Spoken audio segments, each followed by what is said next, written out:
Hi there, Martz Group family. I'm coming to you from the Equinox Resort up in Manchester, Vermont. We're up here at an ASSP conference, but I wanted to take some time to share this month's safety topic with you. Well, I want to talk a little bit about the incident reporting system for the vehicle incidents.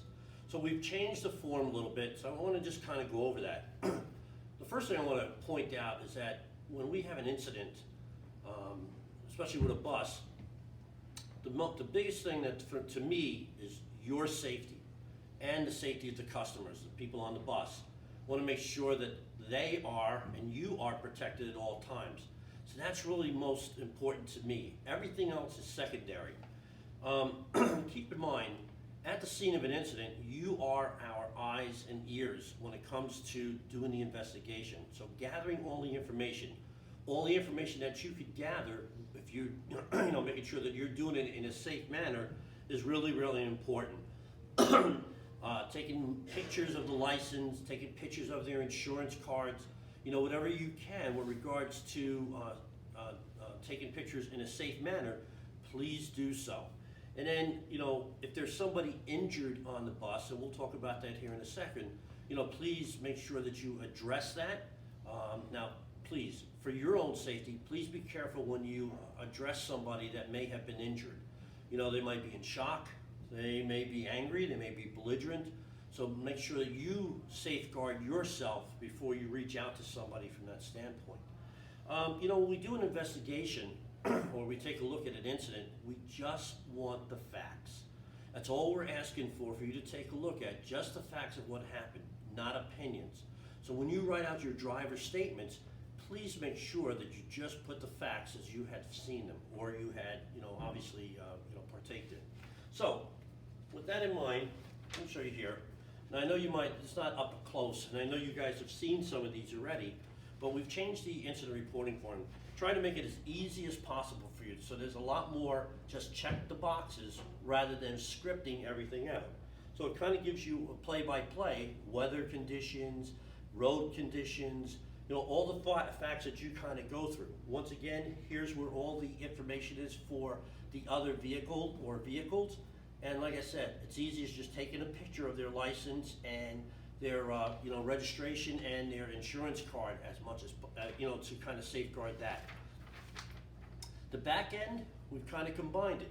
So now what you have here is your driver's statement. You don't need to go to a separate form. The driver's statement's right here. So once again, just the facts of what you witnessed. And then the other thing is the diagram.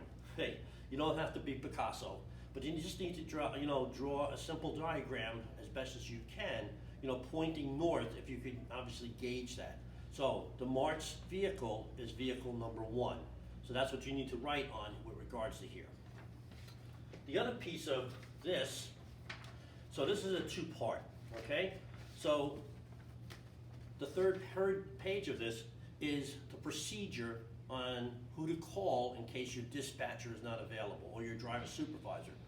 That's always your first call when you have an incident.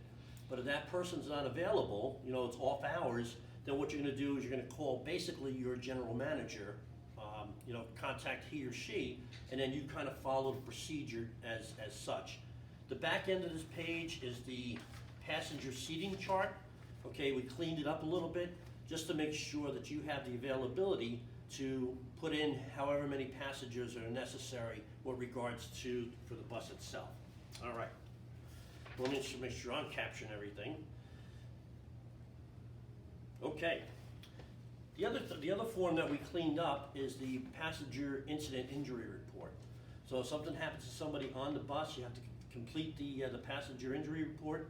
Please make sure you capture as much information as you possibly can. Once again, your safety is the most important thing to us.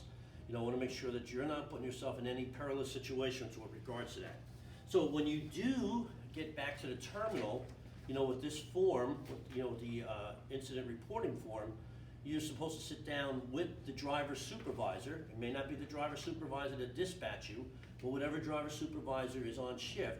And I want you to go through all this information with that driver supervisor to make sure that we've captured everything.